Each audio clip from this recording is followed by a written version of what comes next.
Dear friends, today we are going to learn the story The Boy Who Broke the Bank, Part 1. The story is written by the writer Ruskin Bond.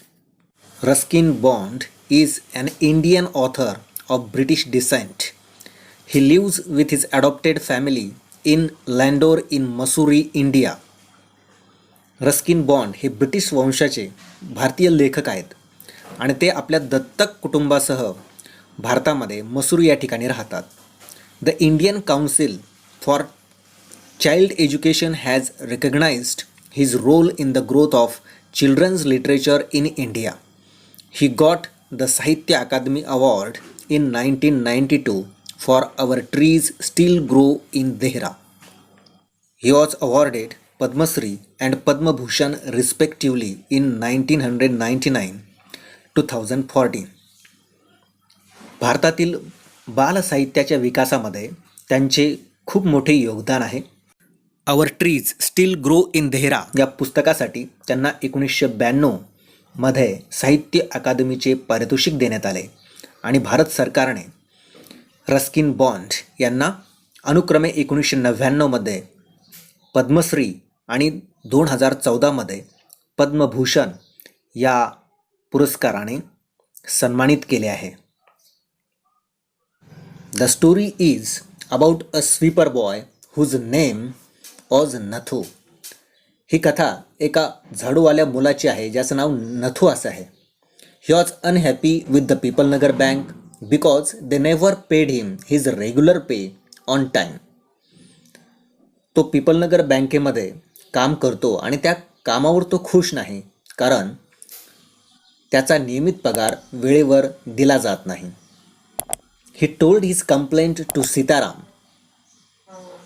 त्याने त्याची ही तक्रार सीतारामला सांगितली. And then how it goes from one person to another, how the fact turns into a fake news and spreads like a wild fire. नंतर कशा पद्धतीने ही तक्रार एका व्यक्तीकडून दुसऱ्या व्यक्तीकडे गेली, कशा पद्धतीने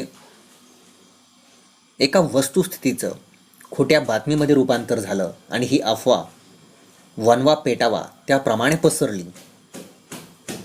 how the rumour actually began with this complaint of a sweeper boy. Let us see in the lesson the boy who broke the bank. कशा पद्धतीने ही अफवा या झाडूवाल्या मुलाच्या तक्रारीने सुरू झाली ते आपण The boy who broke the Bank या पाठामध्ये पाहणार आहोत. Nathu grumbled to himself as he swept the steps of the Pipalnagar bank owned by Seth Govindram. He used the small broom hurriedly and carelessly and the dust, after rising in a cloud above his head, settled down again on the steps. As Nathu was banging his pan against a dustbin, Sitaram, the washerman's son, passed by. Sitaram was on his delivery round. He had a bundle of freshly pressed cloths balanced on his head. Nathu was a sweeper boy. He was working in the People Nagar Bank and the bank was owned by Seth Govindram, but he was grumbling to himself. Here grumbled means showed one's critical attitude.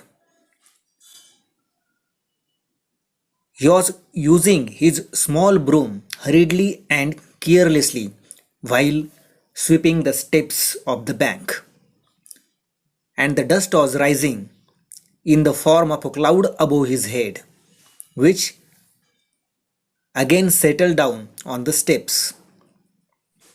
Nathu हा पीपलनगर बँकेमध्ये काम करत होता ज्या बँकेचे मालक सेठ गोविंदराम होते आणि तो स्वतःशीच कुरकुर करत होता. बँकेच्या पायऱ्या झाडत असताना तो आपल्या झाडूचा अतिशय घाईघाईने आणि निष्काळजीपणे वापर करत होता आणि जी धूळ उडत होती ती त्याच्याच डोक्यावरती ढगांच्या स्वरूपामध्ये जमा होऊन पुन्हा पायऱ्यांवरती येऊन बसत होती. Nathu was banging his pan on the dustbin.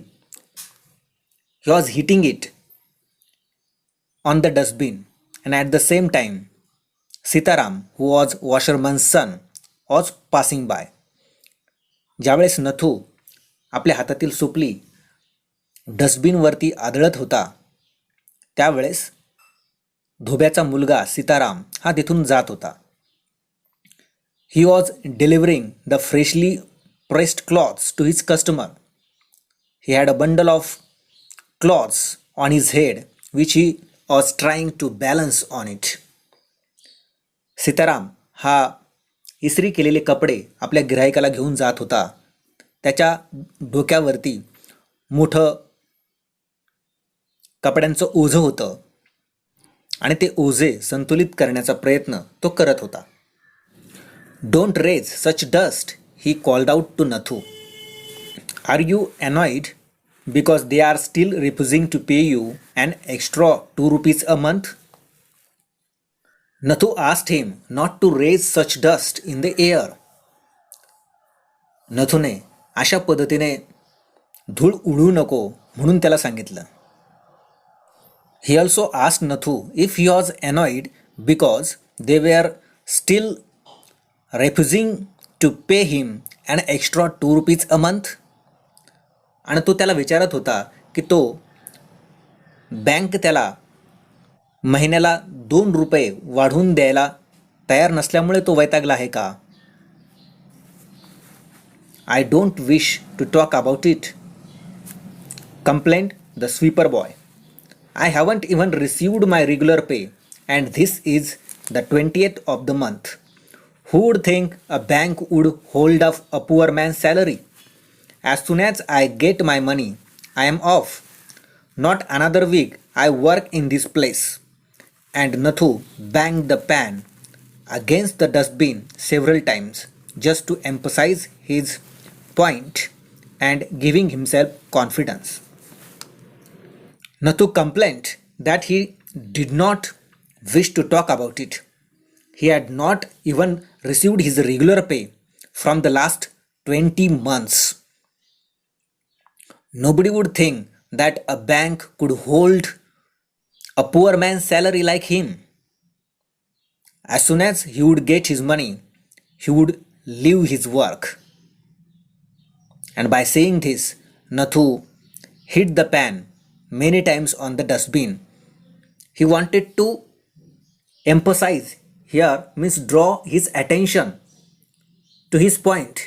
He wanted to boost his own confidence. Nathu तक्रार करत सांगत होता की त्याला मागील 20 महिन्यापासून त्याचा नियमित पगार देखील मिळालेला नाही. कुणी कल्पना करू शकणार नाही की बँक त्याच्यासारख्या कर्मचाऱ्याचा पगार थांबवत आहे. जेव्हा त्याला पगार मिळेल तेव्हा तो हे काम सोडून देईल. आणि असं म्हणून तो कचरापेटीवरती आपली सुपली पुन्हा पुन्हा आदळत होता. जणू काही तो त्याचा मुद्दा जोर देऊन सांगत होता आणि स्वतःचाच आत्मविश्वास वाढवण्याचा प्रयत्न करत होता.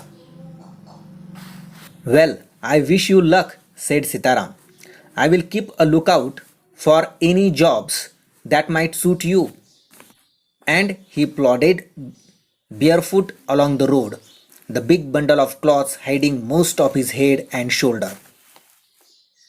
Sitaram wished him good luck, and he also told him that he would keep search for any good job for him. He then walked heavily, barefoot along the road. He was carrying a big bundle of clothes on his head and shoulder, and those clothes were hiding his head and shoulder. सीतारामने त्याला शुभेच्छा देत असं म्हटलं की त्याच्याजोगं एखादं काम तो नक्कीच त्याच्यासाठी शोधेल आणि मोठ्या कष्टाने आपल्या डोक्यावरील ओझं सांभाळत तो पुढे चालला होता. At the fourth home he visited, Sitaram heard the lady of the house mention that she was in need of a sweeper. Tying his bundle together, he said, I know of a sweeper boy who is looking for work. He can start from the next month.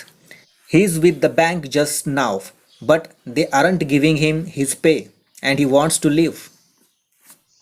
When Sitaram reached the fourth home, he heard the lady of the house mentioning that she was in need of a sweeper.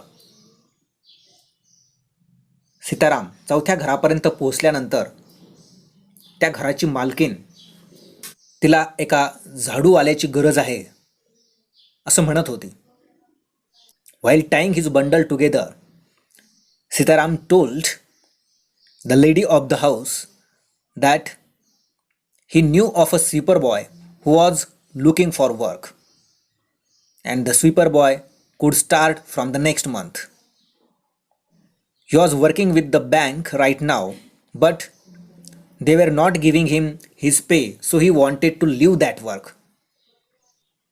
त्याने घरमालकिनीला हे देखील सांगितलं की त्याला असा एक झाडूवाला मुलगा माहीत आहे की जो कामाच्या शोधात आहे आणि तो पुढील महिन्यापासून काम सुरू करू शकतो. तो सध्या बँकेत काम करतो, मात्र बँक त्याला त्याचा पगार देत नाही, म्हणून त्याला ते काम सोडायचं आहे. Is that so? said Mrs. Srivastav. Well, tell him to come and see me tomorrow. Mrs. Srivastav was the lady of the house, and she said if whatever Sitaram was saying is true, then she told Sitaram to bring the sweeper boy to meet her because she would like to meet him the next day. Mrs Srivastava ji त्या घराची मालकीन होती तिने असं म्हटलं की जर सीताराम म्हणतो ते जर खरं असेल तर त्या झाडूवाल्या मुलाला दुसऱ्या दिवशी भेटायला त्याने घेऊन यावं. And Sitaram glad that he had been of service to both a customer and his friend hoisted his bag on his shoulders and went his way. On the other hand, Sitaram was thinking that he was helping both a customer and his friend, and he felt very glad for that. He then raised his bag on his shoulder and went his way. सीतारामला आनंद वाटत होता की तो त्याचा गिऱ्हाईक आणि त्याचा मित्र दोघांनाही एक प्रकारे सेवा देत होता. नंतर त्याने त्याची बॅग आपल्या खांद्यावर उचलली आणि तो तिथून निघून गेला. I hope you have understood the first part of the story the boy who broke the bank. We will see the next part in the next video. Thank you for watching this video.